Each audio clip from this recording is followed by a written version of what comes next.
Boa tarde a todos, deputados que estão em plenário, quem nos acompanha pela TV da Assembleia Legislativa, sejam bem-vindos.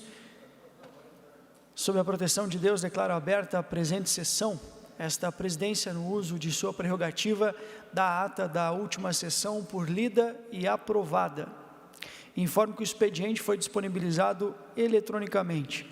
Nós passamos diretamente às breves comunicações, conforme o artigo 107 do regimento desta Casa. Com a palavra, deputado Carlos Humberto, pelo tempo de até 10 minutos. O senhor está com a palavra, deputado.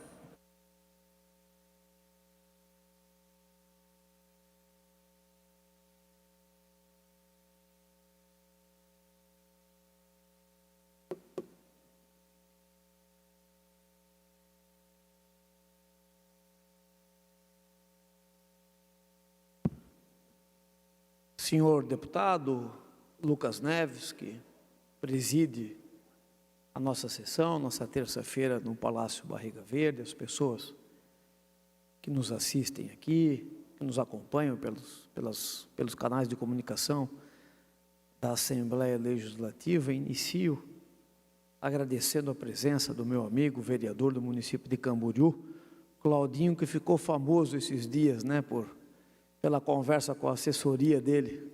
Obrigado pela presença, vereador. Vereador lá da minha cidade de Camboriú. O assunto, senhor presidente, que me traz à tribuna da Assembleia Legislativa, é um assunto que já me trouxe em outras tantas ocasiões. Desta vez, no município de Penha, vizinho da minha cidade, município onde a gente tem uma base política considerável, após o jornal Razão apresentar uma denúncia que já era de conhecimento deste parlamentar e de outros agentes políticos do município de Penha, acerca do professor Adalberto Chalinski, sobre uma fala, no mínimo, preconceituosa e inapropriada, onde ele tenta justificar a morte daquele ativista americano de 31 anos de idade, pai de 2 crianças, uma pessoa que defendia aquilo que ele acreditava, dentro das universidades, nas suas redes de comunicação. Ninguém é obrigado a concordar, ninguém é obrigado a acompanhar. Mas o que era feito no campo das palavras. E um louco, que não concordava com aquilo que era dito, assassinou esse ativista americano com um tiro no pescoço, numa universidade nos Estados Unidos, na frente de todo mundo. E esse professor da Penha, esse senhor Adalberto Chalinski, conforme matéria do jornal Razão de Tijucas, e eu escutei todos os áudios, e todos nós escutamos, quer justificar a morte deste ativista por conta daquilo que ele falava e pensava. Isso não existe. Isso é uma vergonha. Nós temos um professor desse em sala de aula, defendendo esse tipo de barbaridade. Nós recebemos, senhor presidente Lucas Neves, só na tarde de ontem, uma série, um monte de e-mails, mensagens, ligações, mensagens para assessores nossos, que atuam no município da Penha, relatando as mais diversas barbaridades, deputado Mário Mota, sobre este professor. Denúncias de agressões físicas, de injúria, de calúnia, de todo tipo de atrocidade. As denúncias que chegaram até nós, até de coisas sexuais perigosas. As informações que temos é que já existem denúncias na Justiça e na Polícia Civil de Santa Catarina, procedimentos administrativos abertos dentro da Secretaria de Educação, 3 ou 4, que se acumulam ao longo de anos contra este senhor, Adalberto Chalinski, professor da Rede Estadual de Educação. Eu fui fazer uma pesquisa com base nessas denúncias muito graves mesmo. As pessoas que me passaram as denúncias, os pais e as mães, nos fizeram prometer que nós não abriríamos as fontes. Mas eu fui fazer uma pesquisa sobre o cidadão. E quando se mistura política com educação, é difícil a coisa dar certo. O cidadão já foi 2 vezes candidato a vereador. No município de Itaiópolis, Santa Catarina. 2 vezes candidato a vereador. É filiado ao PT, ao Partido dos Trabalhadores. E pelo que nos foi comentado, é um ferrenho ativista político, em sala de aula, fora dela, inclusive com muitas ameaças aos alunos. E por que eu falo isso? Porque este deputado, no ano de 2023, no dia 29 de maio, deputado Mário Mota, apresentou uma lei, a Lei 182 de 2023, que dispõe sobre a proibição da prática da doutrinação política e ideológica em sala de aula em Santa Catarina. Apresentei esse projeto. Esse projeto, no dia 31 de outubro do mesmo ano, teve parecer favorável da CCJ. No dia 12 de dezembro do mesmo ano, foi aprovado na Comissão de Trabalho, Administração e Serviços Públicos. E foi distribuída pela então Secretaria da Mesa para a Comissão da Defesa e Direitos da Criança e do Adolescente. Lá no dia 14 de dezembro de 2023, foi feito um pedido de vistas sobre o projeto. Estas vistas só foram devolvidas no dia 30 de outubro de 2024. 1 ano. Isso é totalmente proibido pelo regimento interno da Casa Legislativa. E desde então, mais 1 ano para frente, o projeto está parado na Comissão da Criança e do Adolescente. Isso é de indignar o trabalho legislativo, porque isso não pode acontecer. Eu já subi nessa tribuna trazendo 10 casos, hoje é o 10º caso, de professores que, como esse, foram gravados, as provas estão aí, que estão doutrinando, ameaçando e fazendo coisa em sala de aula que não deve ser feito. Nós tivéssemos o projeto 182 de 2023 aprovado, o governo do Estado, deputado Alex Brasil, teria os mecanismos necessários para, num tempo mais curto, retirar de sala de aula o professor acusado. E depois de uma investigação, caso ela caminhasse para que o professor fosse condenado, teria os instrumentos também de maneira mais ágil para puni-lo, seja com uma suspensão, seja até com uma expulsão do serviço público. Enquanto isso não ocorre, as nossas crianças e jovens continuam à mercê de cidadãos como esse, que estão na sala de aula fazendo tudo, ameaçando, esse até, presidente Lucas Neves, pelo que eu tenho aqui, eu tenho um e-mail aqui, ó, até agressão, um tapa na cara de uma aluna,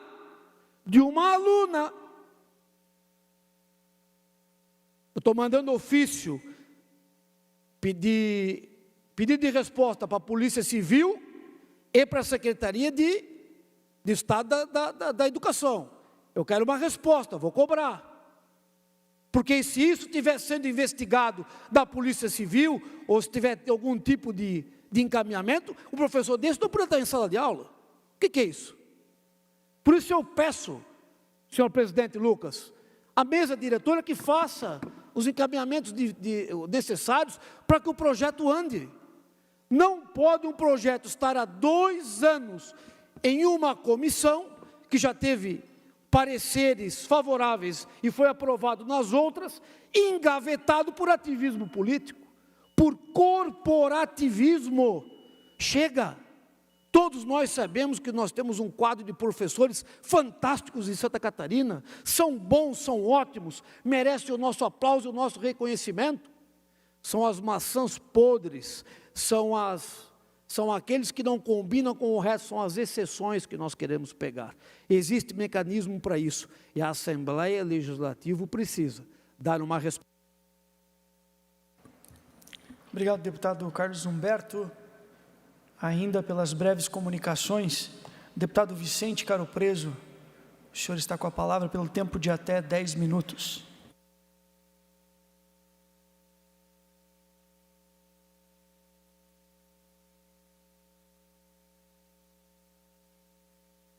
Senhor presidente, senhoras e senhores parlamentares, os meios de comunicação da ALESC, queria parabenizar o último orador e ratificar, senhor Carlos Humberto, nobre deputado, que o radicalismo não nos serve. O radicalismo já deixou sua marca estampada no coração de várias famílias que não conseguem mais se conversar. Amizades de 30, 40 anos foram abortadas em razão do radicalismo político. É hora do Brasil rever, da política rever, das grandes lideranças reverem seus métodos de se fazer política, para que não coloquem a sociedade organizada como escudo, como chantagem. Então, é nesse sentido que eu abro o meu discurso, vindo, senhoras e senhores parlamentares, de uma visita, de uma licença não remunerada a um país que todos nós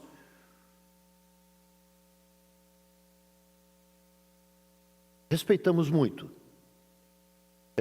Eu vou dar alguns dados do Canadá, onde eu estive, fiquei com a minha filha, com meu neto, com a esposa, genro, visitando a cidade de Hamilton, perto de Toronto.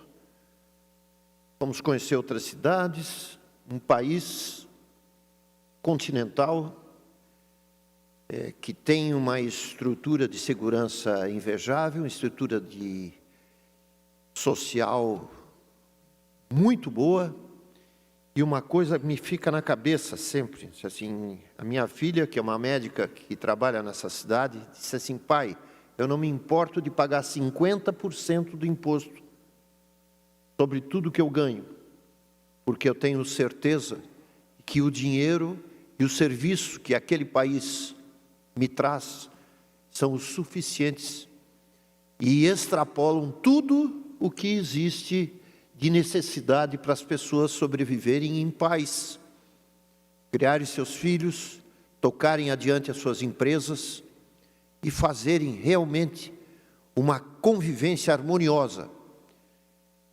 Deputado Alex, é inacreditável que gente que fale somente francês e outros que falem somente inglês, os dois convivam com tantas guerras que aconteceram e que estão acontecendo ainda.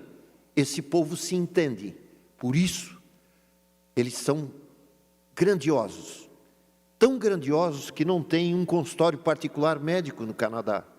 Todos os médicos que fazem medicina são contratados pelo Estado Canadá para atender as pessoas. É lógico, existem planos de saúde, condições diferenciadas, mas o razoável é feito para a população. É um belo exemplo a ser seguido de democracia e de participação social. Pois bem, senhoras e senhores, estou aqui com o deputado Antídio Lunelli, com algumas outras figuras ilustres desse parlamento. Lembro a todos que em 61, um pequeno balcão de Jaraguá do Sul, nascia uma empresa que hoje é reconhecida mundial, de uma maneira mundial, é a WEG. Werner, Egon e Geraldo.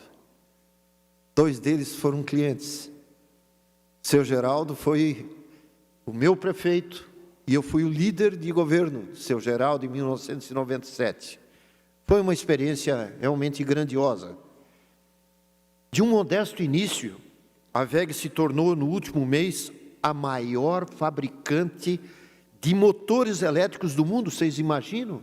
Uma pequena Jaraguá do Sul, se comparada com Nova York, se comparada com Toronto, se comparada com Los Angeles, enfim, com tantas mega cidades, numa cidade de quase 200 mil pessoas, e leva justamente o nome do nosso estado, da nossa cidade, da nossa nação, aos 5 continentes. A WEG está presente nos 5 continentes. É uma multinacional. Essa história, como eu disse antes, começou com coragem e determinação de 3 homens. Werner, com W, lógico, Ricardo Vogt, Werner Ricardo Vogt, Egon João da Silva e seu Geraldo Werninghaus. Eles transformaram desafios tecnológicos e barreiras geográficas em oportunidades de crescimento e desenvolvimento. Hoje a empresa está presente em 18 países, conta com 42 filiais no exterior e mais de 48 mil colaboradores, que são o verdadeiro motor desse sucesso todo. Como disse um de seus fundadores, o seu Egon João da Silva, a inovação não vem de máquinas, vem de pessoas. Eles aplicam muito informação técnica à WEG. E a valorização desse conhecimento é levado a sério. E isso distingue essa empresa de tantas outras. E foram justamente as pessoas com sua dedicação, competência e visão de futuro que fizeram da WEG esse gigante multinacional jaraguaense, catarinense e do Brasil. A WEG está presente na vida de milhões de pessoas em todo o mundo, na energia renovável, na eficiência energética, na mobilidade elétrica e no desenvolvimento de cidades inteligentes. São mais de 1.500 linhas de produtos que contribuem para transformar o futuro. Eu quero lembrar uma passagem aqui, Paulinha. Eu me lembro que em 2021 e 2022 nós tivemos uma crise séria de respiradores. Vocês se lembram da Covid? A dificuldade que nós passamos, pois a WEG pagou o que precisava para uma empresa que detinha a marca, o registro de respiradores lá em Jaraguá, uma outra, na estrada Paneireu Ramos, ali na Tifa dos Monos, e resolveu ela assumir para si a responsabilidade de 2.000 respiradores naquela dificuldade toda que nós passamos. Parabéns a essa empresa pela sua visão e pela criação de uma linha de produção especial para esse fim. Quero destacar também um aspecto que considero tão grandioso quanto seus resultados industriais: o compromisso com a responsabilidade social. Isso aqui distingue deputados Antídio, deputado Carlos Humberto, deputado Alex, deputada Paulinha, deputado Napoleão, a WEG de várias outras empresas. O compromisso com a responsabilidade social. Não existe hospital na região e em muitos locais de Santa Catarina sem a assinatura e a digital da WEG participando ativamente da construção dessas casas hospitalares, de empresas, de órgãos do terceiro setor, projetos sociais, culturais, esportivos em nossa região e no país também. Todos os anos, a empresa investe em inúmeras iniciativas por meio de programas de incentivo, Lei do Esporte, Lei Rouanet, Fundo da Infância e Adolescência e generosas doações pessoais de muitas figuras ilustres daquela empresa. Por isso tudo, registro aqui a minha homenagem, meus parabéns ao atual CEO, Alberto Cuba, e todos os ex-presidentes e a cada um dos seus colaboradores que constroem diariamente uma história de sucesso. Vocês são motivo de inspiração, de orgulho e esperança para todos nós catarinenses e brasileiros. Parabéns à WEG pelos 64 anos. Com a palavra, a parte, deputado Antídio Lunelli, por favor. Senhor presidente, nobre colega, deputado Dr. Vicente Augusto Caro Preso, parabenizá-lo por este momento tão importante junto à nossa grande empresa, a WEG, né? Onde que serve de estímulos para nós, empresários, pelas ações, né, que foram tomadas lá atrás pelos 3 fundadores. Mas também, lembrando, doutor Vicente, que hoje o presidente do Conselho, Décio da Silva, também está de aniversário. Opa! Então, só lembrando isso também, que temos 2 excelentes motivos para homenagear toda a grande família WEG. Parabéns e obrigado. Obrigado, deputado Antídio Lunelli. Eu pediria para o presidente pelo menos mais 1 minuto de um assunto importante, que são os 10 anos da Semana Inclusiva em Santa Catarina. Eu tenho a honra, como Vossa Excelência sabe, senhor presidente, de presidir a Comissão de Defesa dos Direitos da Pessoa com Deficiência na ALESC já há muito tempo. E acompanho com orgulho cada edição dessa iniciativa transformadora. Aproveito aqui para parabenizar, eu não podia deixar de citar o nome de alguém muito especial, a doutora fiscal do Trabalho e Ministério do Trabalho de Santa Catarina, a Luciana Xavier Sanz de Carvalho, uma pessoa que ela faz o quê? Ela conversa com as empresas, ela conversa com todos os agentes, fazendo com que Santa Catarina seja o melhor estado, mais inclusivo para o mercado de trabalho de pessoas com deficiência. Então, são 20 anos do Dia Nacional da Luta com a Pessoa com Deficiência, são 10 anos... 30 segundos para concluir, deputado. São 10 anos da Lei Brasileira de Inclusão e 10 anos da Semana Inclusiva. São marcos.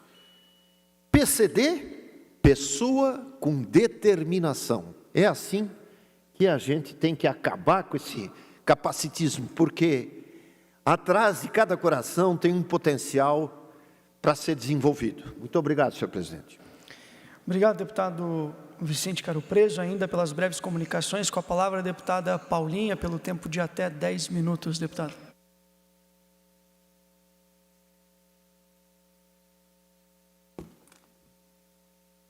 Senhor presidente, meus colegas, quero antes de tudo saudá-los, deixar o meu abraço, entregar as minhas primeiras palavras de gratidão, presidente Lucas, ao nosso presidente Júlio Garcia e a cada colega desta casa, de modo muito especial aos membros da mesa da qual Vossa Excelência compõe representando o nosso partido, por ter nos acolhido aqui a família Podemos no último dia 5 de setembro para o nosso evento Conexão Podemos e que contou com o apoio dos servidores da casa e recebeu a cada um de nós podemistas com muito carinho e afeto.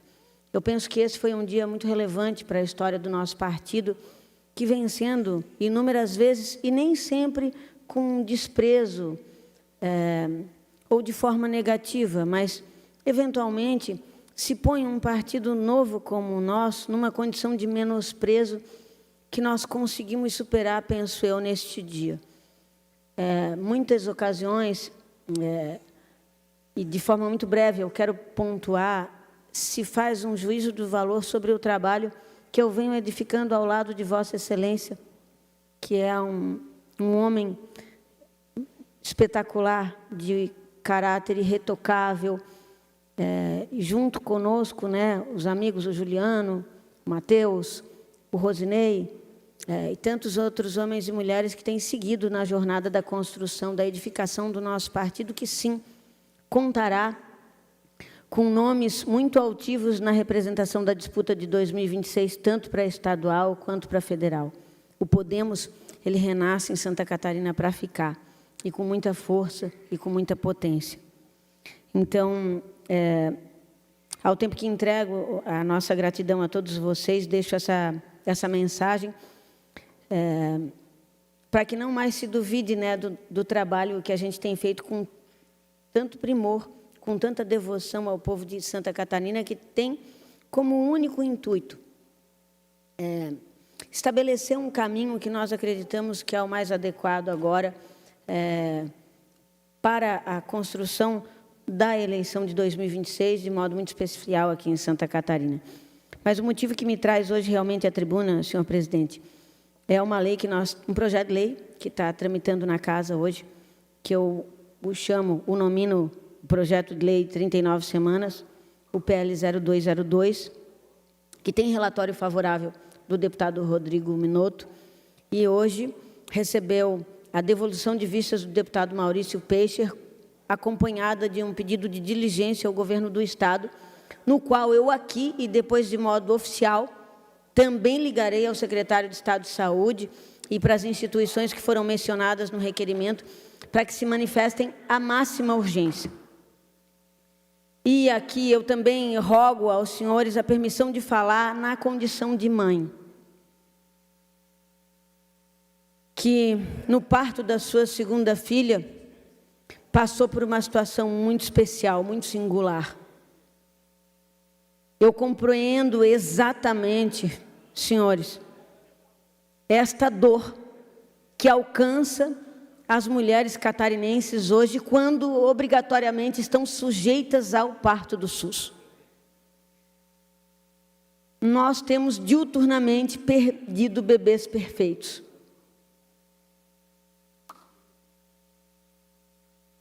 Bebês, como por último em Joinville, que tinham uma condição absolutamente plena para seguir a sua vida. E eu tenho tratado desse tema com muita delicadeza, porque compreendo, evidentemente, quais são os papéis que nos competem na política tripartite do SUS, mas eu, honestamente, senhor presidente, não aguento mais receber notícias de mães que voltam para casa com seus bebês perfeitos num caixão.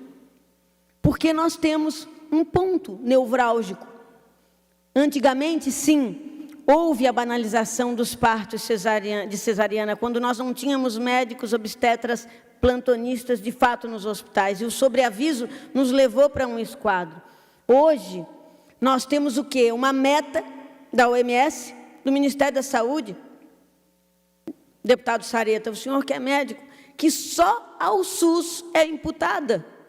Porque se eu posso pagar o meu parto, e eu me assento num médico privado, particular, e pago por este parto, o médico nem pergunta se eu posso, nem avalia se o melhor para a minha condição é ter um parto normal ou não. Se a mãe, por algum temor, já opta pelo parto cesariana, ele é marcado naquele mesmo instante.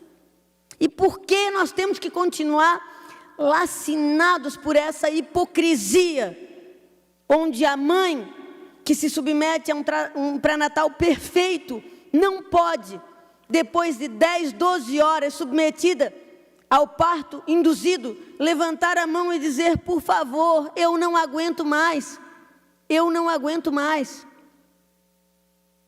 Esta falta de sensibilidade, de entendimento, que não pode ser imputado aos hospitais públicos apenas, esta meta de partos normais está matando bebês perfeitos, de mulheres que não têm voz. Eu não aguento mais. Desde 2019 nós discutimos essa matéria e nós temos que empoderar o Estado de Santa Catarina daquilo que nos compete, porque esta é sim, a política pública de saúde é uma política tripartite. Nós temos o direito de dizer aqui nos nossos hospitais, quando chegar neste ponto, a mãe precisa ser ouvida, deputado Napoleão. Os senhores todos aqui nesse plenário são pais, todos, à exceção do deputado Lucas, ainda muito jovem. Imaginem, eu paro e penso, deputado Napoleão, o que seria de mim? O que seria de mim se eu tivesse voltado para casa sem uma das minhas filhas nos braços?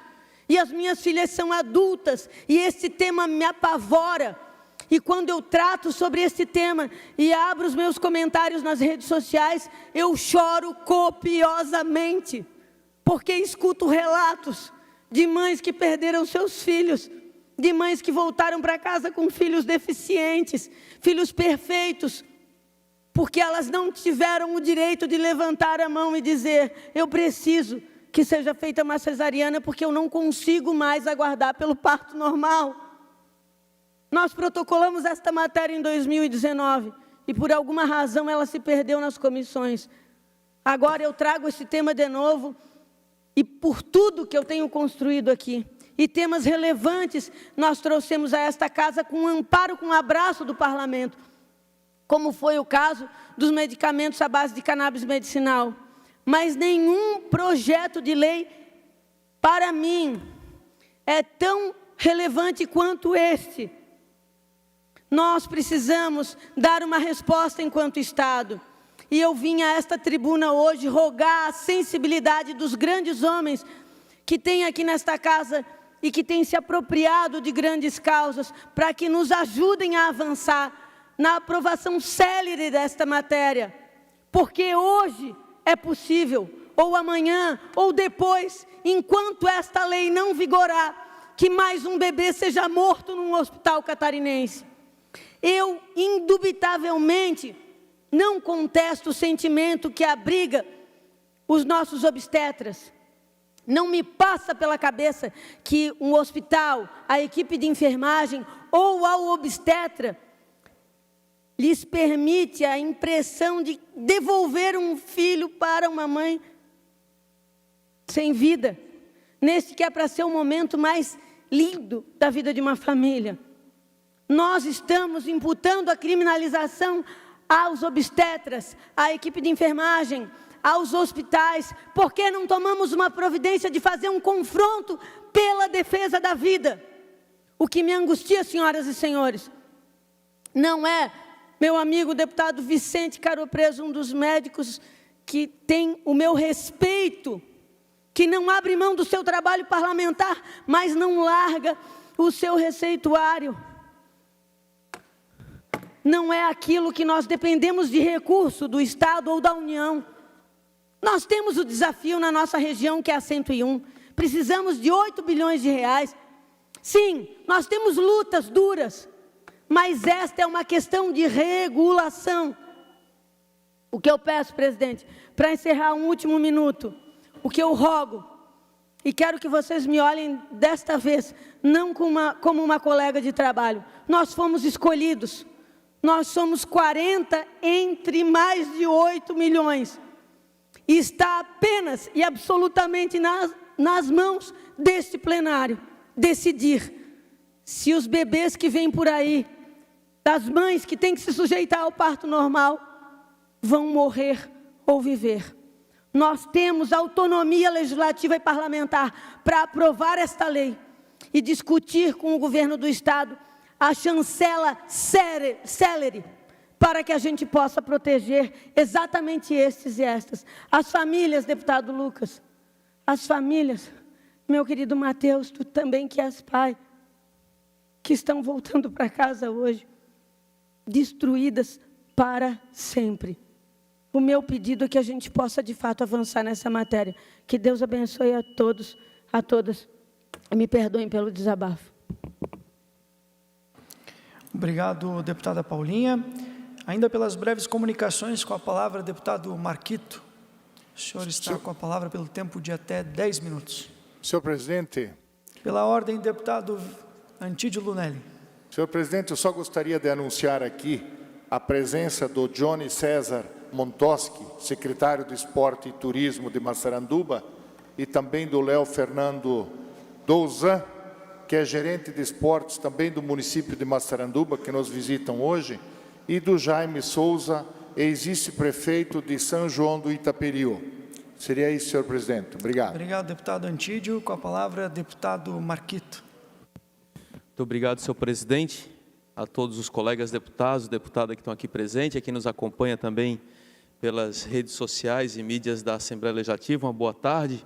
Eu venho à tribuna por um fato muito sério, que é a situação da SC 281, aqui na Grande Florianópolis.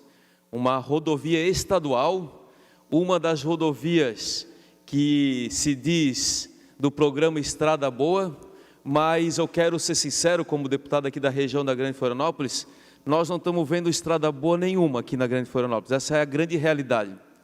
A SC 281 é o caso mais emblemático do abandono da Secretaria de Infraestrutura, das empresas contratadas e uma falta de consideração e de respeito com aqueles moradores que ali residem. Aqueles moradores são agricultores, são agricultoras, são produtores rurais, são pessoas que vivem do turismo daquela região, são pessoas que precisam passar por ali para ir aos atendimentos médicos, são famílias que precisam transportar suas crianças diariamente para as escolas e são pessoas que vivem da renda da terra e que estão sendo completamente comprometidas pela ausência do governo do estado, do governador Jorginho, que abandonou completamente a SC 281, que liga São Pedro de Alcântara até o município de Angelina.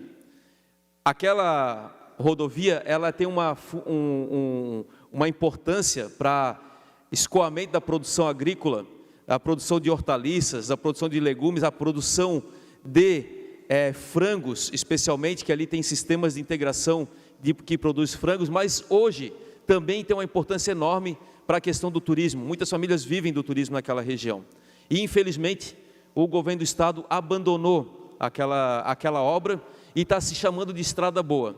Uma grande propaganda, o governo gasta um dinheiro bem bom fazendo propaganda do Estrada Boa, mas a realidade daquele povo ali vocês precisam ver. Eu trouxe até um vídeo, depois eu vou pedir para passar um vídeo, para dividir com meus colegas. Não quero aqui fazer proselitismo, muito pelo contrário, quem me conhece sabe da minha seriedade, do meu trabalho sério, responsável, não fico chutando a canela de ninguém do ponto de vista político, mas se eu venho a essa tribuna fazer essa reclamação, é porque a coisa é muito séria mesmo.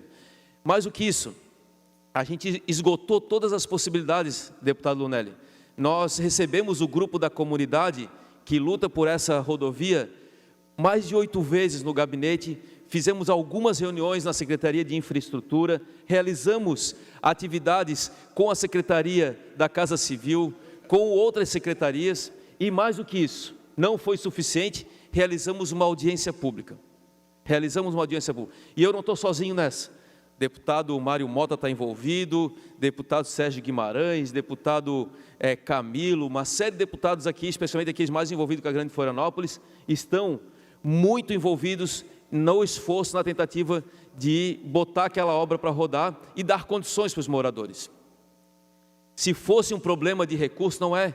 Tem o contrato, tem empresa contratada, tem aditivos em cima de aditivos, mas o abandono está lá, o abandono é grande. E eu venho aqui para essa tribuna porque faz exatamente 1 mês e 5 dias que nós realizamos a audiência pública, tivemos a presença do nosso colega, deputado Gerry Comper, que é um colega, ele é deputado aqui com a gente, eu tenho maior consideração por ele, não é nada pessoal, muito pelo contrário, e ele foi, de alguma forma, o pessoal pressionou ele lá, as famílias deram os seus relatos da dificuldade que elas passam, e ele se comprometeu de garantir a condição de passagem, pelo menos enquanto a obra acontecesse, e garantiu inclusive que iria pressionar a própria empresa para dar aquilo que está no contrato, que é, além da obra, garantir a manutenção enquanto a obra está sendo realizada. E isso não está acontecendo. São dias muito difíceis para aquela comunidade, e quero dizer que era fácil, não é difícil resolver, é colocar a empresa a cumprir aquilo que está no contrato, e agora é muito sério, porque tem cláusulas do contrato que garantem a manutenção da via enquanto tem a obra, e ela não está sendo realizada. Quem que está errando aí? de quem que é a culpa, quem que é a responsabilidade, quem que assina o contrato, quem que é o fiscal do contrato, que órgão de controle se não formos nós. É a nossa tarefa enquanto deputados fazer essa fiscalização. A agonia do povo é muito grande. Eu vou pedir para soltar o vídeo, porque o vídeo tem falas da audiência pública e tem imagens que foram coletadas após a audiência pública, tá? Não é imagens antes da audiência pública, é após a audiência pública. Então, se a audiência pública não servir para cumprir com os encaminhamentos tomados, para que serve o parlamento? Para que serve a Assembleia Legislativa? Para que servem os deputados se a gente não consegue fazer o nosso papel de fiscalização? E não é uma questão de ser oposição à situação, é uma questão de responsabilidade com o povo lá fora, independente de quem que o povo votou, independente disso. A gente precisa ter responsabilidade e garantir que o nosso papel fiscalizador com o Poder Executivo ele funcione. Não adianta ter uma audiência pública e um mês depois a situação ela é mais precária do que antes da audiência pública, gente. Então eu vou pedir para soltar o vídeo, por favor, para dividir aqui com meus colegas e com quem está assistindo. Mas eu vejo o ônibus escolar andando nos barrancos aqui, que eu duvido que algum dos seus filhos, autoridades, estaria dentro desse ônibus nesse momento. O que eu peço é respeito com a comunidade. Nós estamos dizendo que a empresa é irresponsável com a comunidade, tá? Com todos. Temos crianças aqui que precisam de transporte especial. O que eu acho que a gente quer pedir, eu acho que falo por boa parte, volta a ser de novo secretário de manutenção. E eu não consigo imaginar que seja impossível a empresa manter uma patrola e uma caçamba só para manutenção. Hoje eu não durmo direito, porque geralmente dá essa chuvinha fina à noite. Às vezes eu preciso sair de casa de manhã cedo, 5 horas da manhã, como é que eu vou sair? Uma criança deficiente sozinha dentro do carro. Eu tenho saudade da época que não tinha obra, porque eu podia sair e voltar de casa, de carro pequeno. E a manutenção da estrada não é ruim só onde a obra não está. Mas eu vejo o ônibus escolar andando nos barrancos aqui, que eu duvido que algum dos seus filhos, autoridades, estaria dentro desse ônibus nesse momento.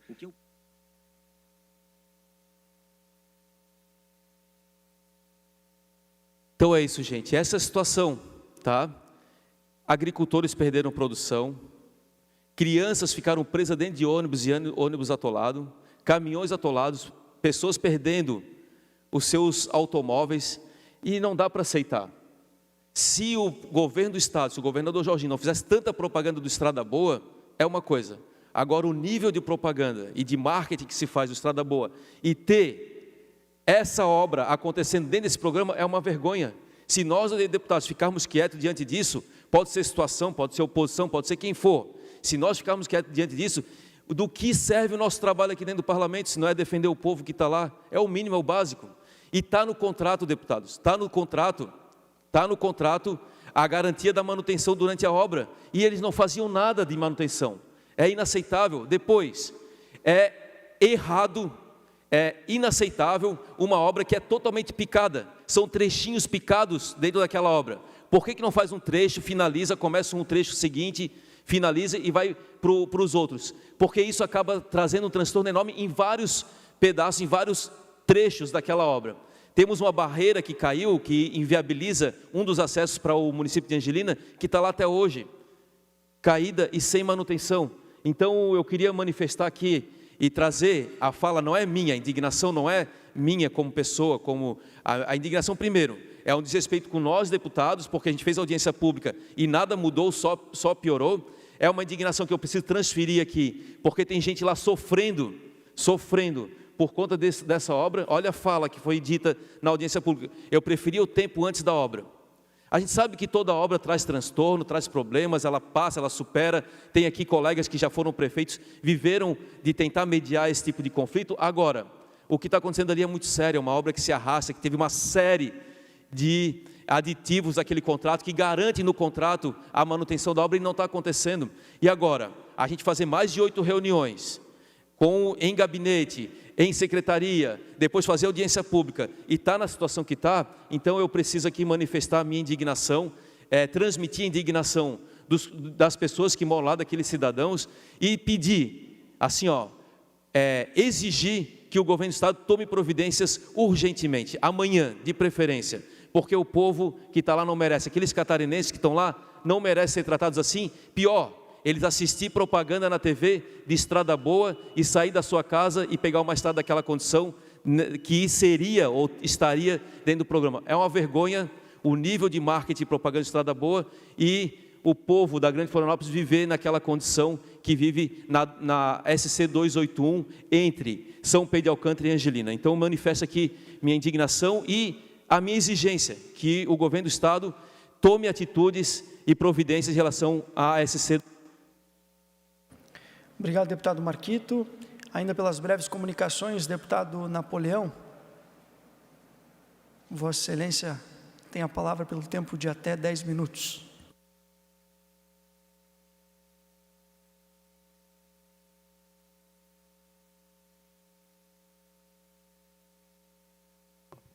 Deputado presidente, deputado Lucas, orgulho de ser presidido por Vossa Excelência. As breves comunicações vão ser breves. Deputado Matheus, deputados que nos acompanham em plenário, todos aqueles que acompanham aqui a nossa sessão legislativa, trago 2 exemplos que orgulham Santa Catarina e falo com muito entusiasmo a respeito desses 2 temas. Em primeiro, justamente em setembro, que é uma data alusiva à reflexão para doação de órgãos, Santa Catarina se mantém, ostenta o primeiro lugar no ranking nacional de doação de órgãos. Santa Catarina, para o nosso orgulho, é o número 1 do Brasil em relação ao Estado brasileiro que mais tenha a possibilidade da doação de órgãos. Somos muito superior à média nacional, mais que o dobro da média nacional. Aqui há 42 doações de órgãos por milhão de habitantes. Isso, como eu disse, superem muito a média nacional, é o dobro da média nacional e Santa Catarina é uma referência também, sendo um dos estados em que as famílias mais autorizam as doações. Mais de 70% das famílias têm a autorização dessas doações. Trago esse assunto hoje porque estamos vivendo o Setembro Verde. O setembro é um mês alusivo ao incentivo à doação de órgãos e Santa Catarina, portanto, tem esse destaque no patamar nacional. E falo também com muito orgulho porque Blumenau tem o título consagrado por essa Assembleia Legislativa, consagrado pelo Estado de Santa Catarina como sendo a capital catarinense da doação de órgãos e Blumenau ostenta esse título de capital da doação de órgãos também não por acaso. O primeiro transplante havido em Blumenau foi no início da década de 80 e de lá para cá, só no Hospital Santa Isabel, a marca atingida na semana passada, mais de 5.000 transplantes realizados em Blumenau da década de 80 para cá no Hospital Santa Isabel.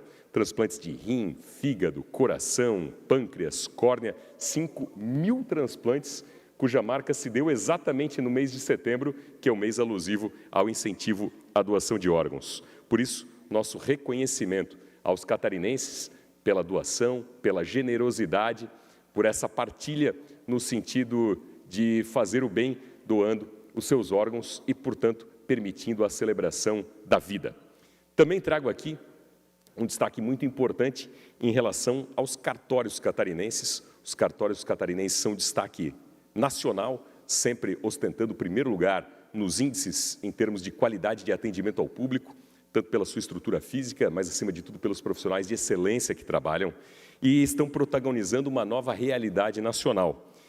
Procedimentos que antes eram complexos, complicados, demorados, caros, assustavam só de ouvir dizer, como inventários, divórcios, divisão de bens. Esses procedimentos que podem ser consensuais, em sendo consensuais, hoje tem no cartório uma porta de entrada muito mais imediata, muito mais rápida, muito mais célere, muito mais econômica e, acima de tudo, preservando o que há de principal, que é a segurança jurídica, tendo o marco da salvaguarda e do respeito à fé pública e enaltecendo e protegendo, portanto, a segurança jurídica. Hoje, muitos procedimentos que antes no judiciário ficavam ali abarrotados, esperando por anos e anos, com custo alto para as partes, para o próprio Estado, do dinheiro público, hoje podem ser resolvidos de uma forma simples, rápida, direta, mais segura, menos burocrática e com mais economia. É um ganho de tempo para as partes, é menos custo para as próprias partes e para o Estado. E com total retaguarda, com total segurança jurídica, preservando aquilo que é fundamental, que é a fé pública. Só para se dar um exemplo em termos de números, em Santa Catarina, desde 2007, com o avanço das leis, desde 2007, nessa perspectiva das leis que visam a desjudicialização, 65.000 divórcios em Santa Catarina foram realizados não no judiciário, mas por cartórios. 160 mil inventários não foram realizados nos fóruns, mas foram realizados pelos cartórios, com segurança jurídica, com menos tempo, com mais rapidez, com mais ganho de efetividade, de custos para todos e garantindo ao judiciário que o judiciário esteja lá reservado para as causas complexas e que o judiciário tenha tempo, tenha estrutura, tenha capacidade para se dedicar àquilo que haja controvérsia e àquilo que haja maior complexidade. Portanto, um ganho extraordinário. Só no Brasil, nos últimos 5 anos, mais de 1 milhão de processos deixaram de estar no judiciário para serem resolvidos de forma direta pelos cartórios, sendo um ganho de tempo para a população, um ganho econômico para o próprio Estado, para as partes. Isso, em termos de economia, já beira a casa dos quase 2 bilhões e 300 milhões de reais. E Santa Catarina, uma vanguarda, dada a excelência dos profissionais dos cartórios que aqui atuam. É isso, senhor presidente. Muito obrigado. Obrigado, deputado Napoleão. Encerrado o tempo de breves comunicações, nós passamos ao horário destinado aos partidos políticos. Consulto os senhores deputados se algum colega gostaria de fazer uso da palavra pelo tempo do seu partido. Deputado Antídio Lunelli fará uso, então, do tempo pelo Bloco Social Democrático, MDB, PSDB, por até 12 minutos.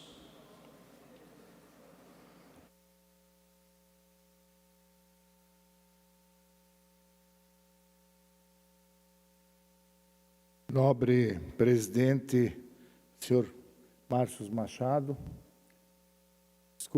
Lucas Neves, estou com o Márcio hoje na cabeça, Lucas Neves, que preside a sessão, prezados deputados e deputadas que nos acompanham, o Brasil precisa escolher entre 2 caminhos. O caminho da dependência eterna do Estado ou da liberdade e da prosperidade pelo trabalho. Infelizmente, o governo Lula insiste em prender milhões de brasileiros à lógica da dependência. Hoje, se somarmos todos os programas sociais, mais de 94 milhões de brasileiros dependem de algum auxílio do governo federal.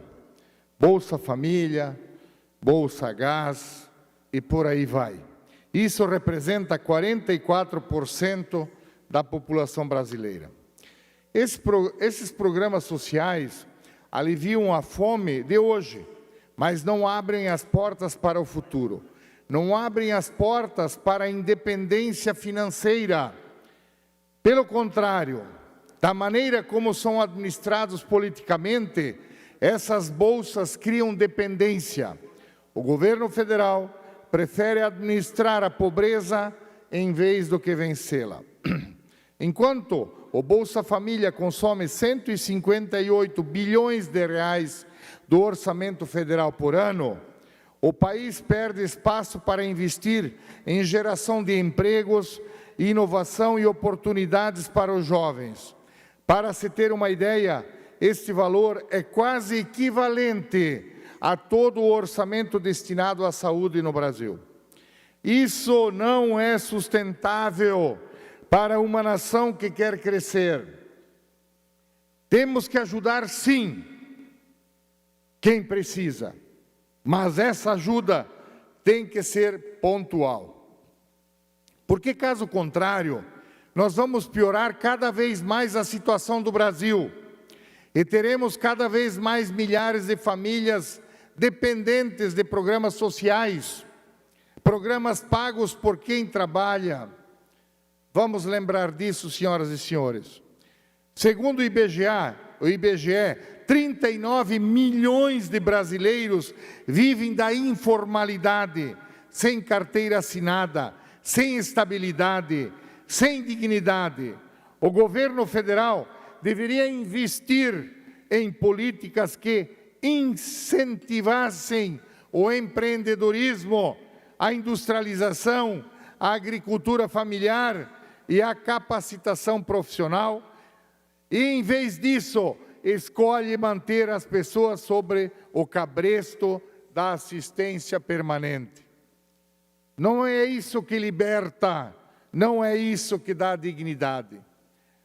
Ao se apresentar como defensor dos mais pobres, Lula fortalece sua própria imagem política, mas abandona milhões de famílias que querem trabalhar, crescer e conquistar a sua independência financeira. E como se não bastasse a dependência, o trabalhador que decide se formalizar é penalizado por um sistema injusto. O Brasil é um dos países com maior carga tributária sobre a folha de pagamento do mundo. O peso das contribuições sociais e dos impostos sobre os salários reduz o ganho real de quem trabalha e aumenta o custo para quem emprega.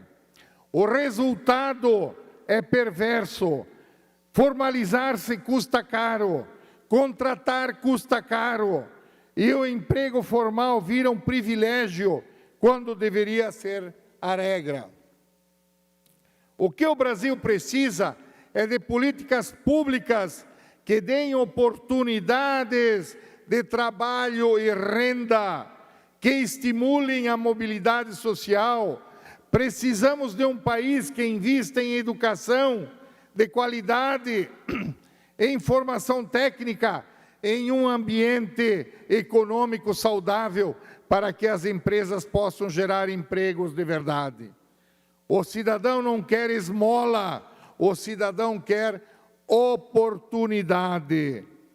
É hora de resgatar o valor do trabalho, da independência e da prosperidade. Só assim construiremos um Brasil que não administra a pobreza, mas que oferece caminhos concretos para que cada família alcance a sua liberdade.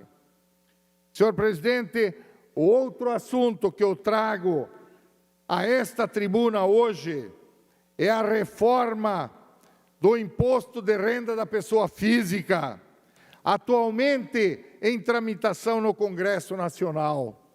Em primeiro lugar, eu quero deixar claro: sou totalmente favorável à redução da carga tributária sobre os trabalhadores brasileiros. O povo não aguenta mais ver o fruto do seu trabalho ser corroído por impostos pesados e injustos. A proposta de ampliar a faixa de isenção para quem ganha até R$5.000 mensais, ela é justa, necessária, e vai aliviar o bolso de milhões de famílias brasileiras. Mas, senhoras e senhores, é aqui que surge a nossa preocupação. Não podemos permitir que este alívio para o cidadão venha à custa dos estados e municípios. Hoje, os repasses do imposto de renda, via Fundo de Participação dos Estados e Fundo de Participação dos Municípios, são a base de financiamento de serviços essenciais, como saúde, educação, segurança e infraestrutura. Em 2024, só em Santa Catarina foram repassados R$2 bilhões ao Estado e transferido quase 7 bilhões de reais aos nossos municípios. Recursos que sustentam hospitais, escolas, obras de saneamento e tantas outras áreas que fazem diferença direta na vida da população. Se a União amplia a faixa de isenção sem prever compensações, quem vai pagar a conta? Prefeitos e governadores. E na prática, o cidadão vai sentir de novo, porque faltará dinheiro na saúde, na educação e nas estradas. Senhoras e senhores, o que pedimos nesta moção é simples e justo: que o texto da reforma venha acompanhado de mecanismos claros de compensação para estados e municípios. Não faz sentido Brasília concentrar a arrecadação anunciar benesses e depois empurrar a conta para as prefeituras e para os governos estaduais. Isto é desequilibrar o pacto federativo, é comprometer o futuro das cidades, é fragilizar os serviços públicos. Eu quero destacar aqui o trabalho da deputada federal Carolina Detoni, que tem alertado para esse risco e já apresentou emenda ao projeto, justamente para garantir a recomposição integral destas perdas. Essa é a proposta responsável que nós devemos de apoiar. Repito, somos a favor da redução de impostos, especialmente para a classe trabalhadora. Mas não aceitamos que esta medida seja feita de forma irresponsável, sacrificando estados e municípios que são os entes que mais estão próximos da população e que mais sentem a pressão das demandas diárias.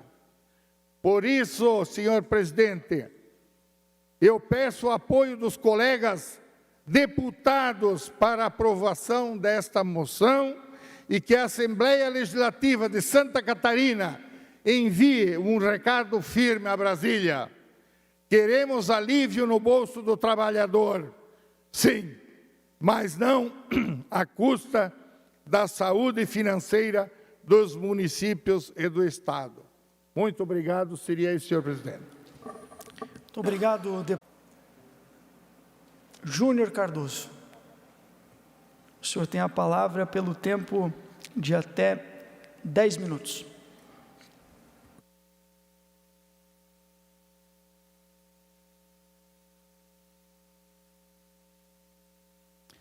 Senhor presidente, deputado Lucas Neves, demais parlamentares nessa casa, meu amigo vereador Elinho, lá de Penha, parece que eu vi o Elinho aqui, pastor Leandro, os demais que nos veem e nos assistem. Pessoal, tenho uma notícia boa para vocês essa tarde. Uma notícia top. O Lula não quer ir para o céu. Está sobrando lugar no céu, gente.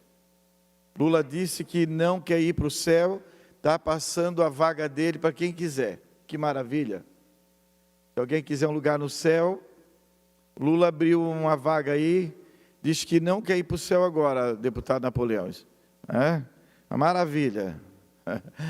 João capítulo 14, verso 1 diz: não se turbe o vosso coração. Credes em Deus, crede também em mim. Na casa de meu pai há muitas moradas. Que coisa maravilhosa. O Lula não quer ir para lá. Acho que ele não está preparado ainda, precisa se converter, né? Porque a Bíblia diz que o diabo é mentiroso, mente desde o princípio, e quem mente também é filho do diabo, né? Como ele é mentiroso, lá não tem lugar para ele. Então, por enquanto, só se ele se converter. Mas eu queria perguntar quem é o tal do Antônio Carlos Camilo Antunes. Quem seria essa figura, esse instrumento? Ele é o famoso careca do INSS. Para se dar ao luxo de ignorar uma CPMI do Congresso Nacional, ele transforma uma convocação legítima em um ato facultativo, ostentado, avalizado pelo Supremo Tribunal Federal. Né? Poxa, você tem um crime, você praticou, você roubou, você foi convocado pelo instrumento legítimo que é a CPMI, e aí ele faz o seguinte, ele vai no Supremo Tribunal Federal, ele faz um pedido, e aí ele não precisa ir na CPMI, né? Que já foi um parto de elefante essa tal da CPMI, e todo dia era um percalço. Até que um dia o Davi Alcolumbre e o Hugo Mota decidiram, então, não, vamos liberar e deixa eles se divertirem lá. E a peça fundamental dessa investigação, que é o careca do INSS, ele não vai. Em face disso, a sessão ontem, meu caro Napoleão, foi cancelada. Foi cancelada porque o careca não quis ir, né? Uma outra coisa importante aqui, o advogado Nelson Williams, que é o advogado de uma dessas fábricas de roubo, acharam na casa dele um Rolls Royce, mais caro que o Rolls Royce da presidência, que o Lula anda com a Janja. 11 milhões de reais. 11 milhões de reais na casa do advogado, junto de Ferrari, Land Rover, Porsche, Mercedes, vinhos de até 50 mil reais a garrafa, e mais 460 mil reais escondido, um acervo milionário que traduz em metal e tinta o assalto ao bolso de quem contribuiu a vida inteira. Aí você fica perguntando, mas deputado Júnior Cardoso, você já esteve aqui na tribuna pelo menos 2 vezes falando nisso. É porque tem que falar? Tem que falar. A minha mãe tem 72 anos, eu tenho tios que têm 80 anos, meu sogro tem 82 anos, a minha sogra tem 75 anos, faço parte da comissão dos idosos. Eu não posso ficar aqui calado, vendo esses vagabundos continuar a roubar, e quando são intimados, se escondem atrás do STF, e aí não vão.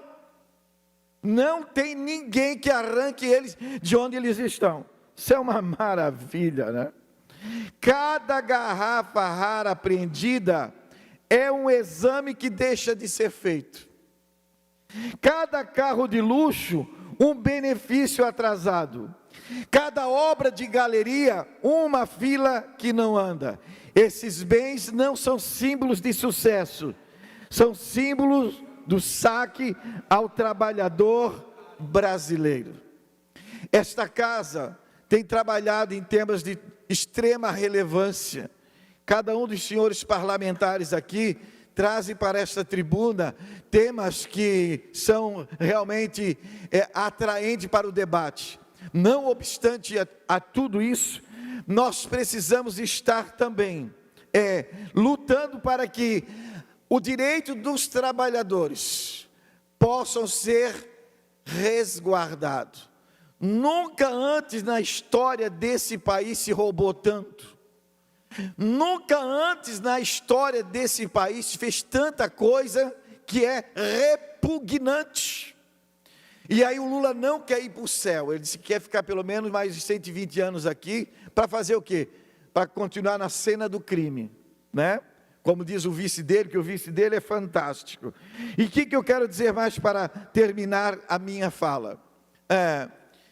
O julgamento, que terminou agora final de semana, o circo terminou, graças a Deus, e aí deram uma pena de 27 anos e 3 meses para o sempre Bolsonaro, presidente da República.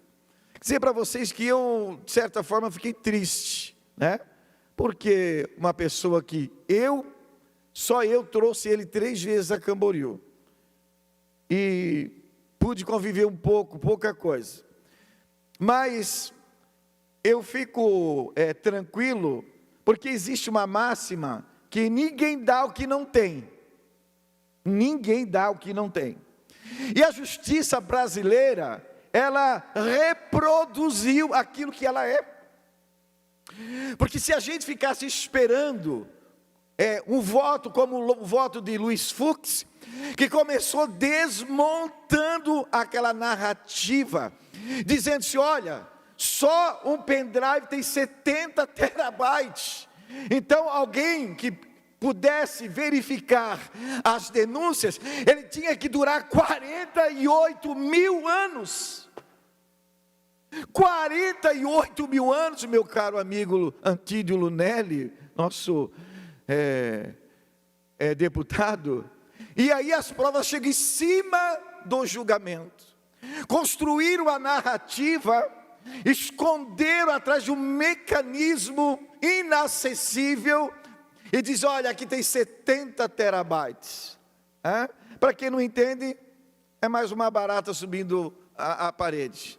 Mas é 48 mil anos. E aí o ministro Fux começou a desmontar toda a narrativa. E quando ele começava a falar e pronunciar o seu voto de 12 horas, a gente via que aquelas carinhas sorridentes, elas começavam a murchar igual maracujá de gaveta. Por quê? Porque a trama já estava marcada, a sentença já estava dada há muito tempo. Eles só precisavam, era das câmeras, porque eles precisam se aparecer, lamentavelmente. Mas eu tenho fé em Deus. Eu tenho fé em Deus, eu nasci para crer, entendeu? Eu nasci para crer, tanto que eu estou aqui, que não acontecerá. Porque daqui a pouco, eu ainda acredito no Senado da República, nos deputados que nós colocamos lá, que nós vamos desmontar essa farsa, porque não é uma trama contra a democracia, não é um golpe, é o golpe ao contrário, é a trama do STF, é o golpe do STF contra a população e os conservadores, aqueles que estão no brete, sentenciados, mas ainda estão respirando, porque sabemos que virá novos dias e dias melhores para o Brasil. Essa é a minha esperança como parlamentar, como homem público e como um pai de família. Muito obrigado, bom trabalho a todos. Obrigado, deputado Júnior Cardoso. Eu consulto o plenário se mais algum deputado gostaria de fazer uso da palavra pelo tempo dos partidos. Deputado Alex Brasil fará o uso da palavra pelo tempo de até 16 minutos, pelo espaço destinado ao Partido Liberal.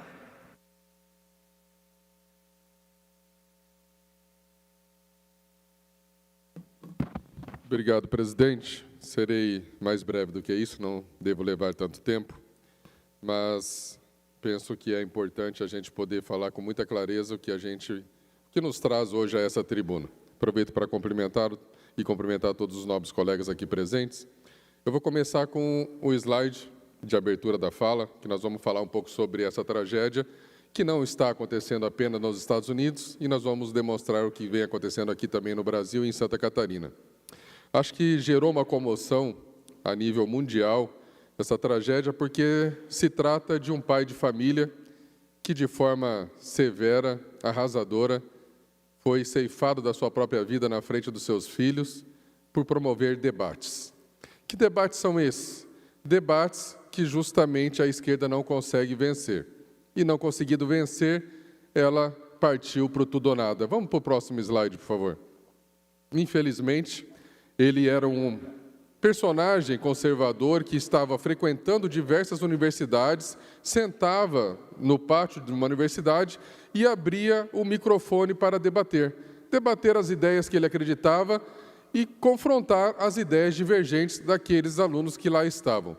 E é impressionante, e eu agora autorizei inclusive a minha equipe para que repliquem muito de suas falas, porque é impressionante como nenhum da esquerda conseguia vencê-lo nos seus argumentos.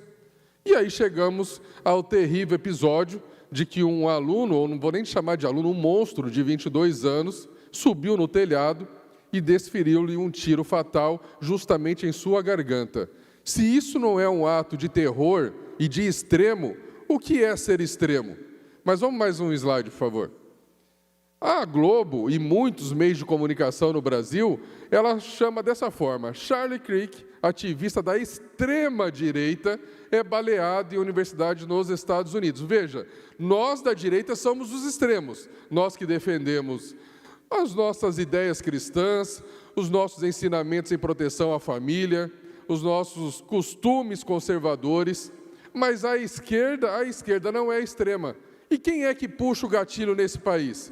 Quem é que vem tentando sempre ceifar ao máximo as nossas liberdades, censurando as nossas falas por onde a gente se manifesta? É a direita ou é a esquerda? Logicamente que é a esquerda. Mas a gente ainda é sempre taxado de extremista por qualquer meio de comunicação corrupto como é a Rede Globo. Vamos para mais um slide, por favor. Não é coincidência. Se a gente for parar para puxar só alguns casos mais recentes, e nós começamos ali pelo nosso presidente Bolsonaro, em 2018, que tomou uma facada. E vejam bem, vamos falar da facada.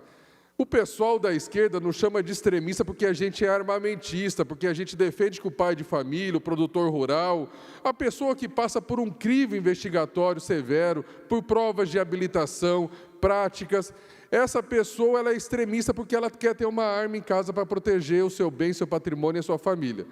Mas essa mesma esquerda que nos chama de extremista, geralmente é ela que aperta o gatilho para matar os seus opositores, aqueles que defendem as ideias contrárias ao que a esquerda promove pelo mundo afora. No Brasil, tentaram matar o Bolsonaro não com uma arma de fogo, mas com uma faca. Se fosse assim, a gente também deveria proibir as facas por qualquer lugar onde alguém cometeu um ato criminoso. Teve também um incidente com o presidente Trump, já na última eleição, todo mundo acompanhou, uma bala que passou de raspão e por uma obra de Deus, assim como o presidente Bolsonaro não morreu, mas, mais uma vez, um ato da extrema esquerda tentando ceifar a vida de um líder de direita.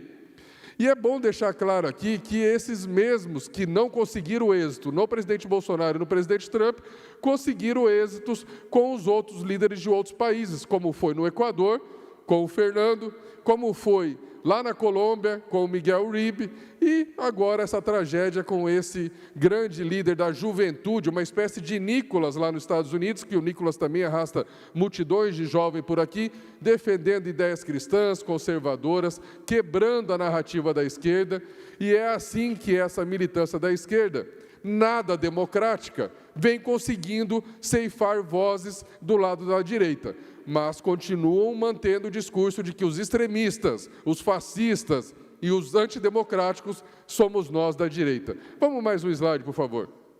Olavo sempre dizia, não se iludam, todo comunista é um assassino à espera de uma oportunidade. E o próprio Olavo, que eu quero dizer, que muitos desses democráticos da esquerda, que de democráticos não tem nada, comemoraram a morte de Olavo de Carvalho. Assim como tiveram a barbárie de comemorar a morte desse jovem talentoso Kirk, que defendia ideias.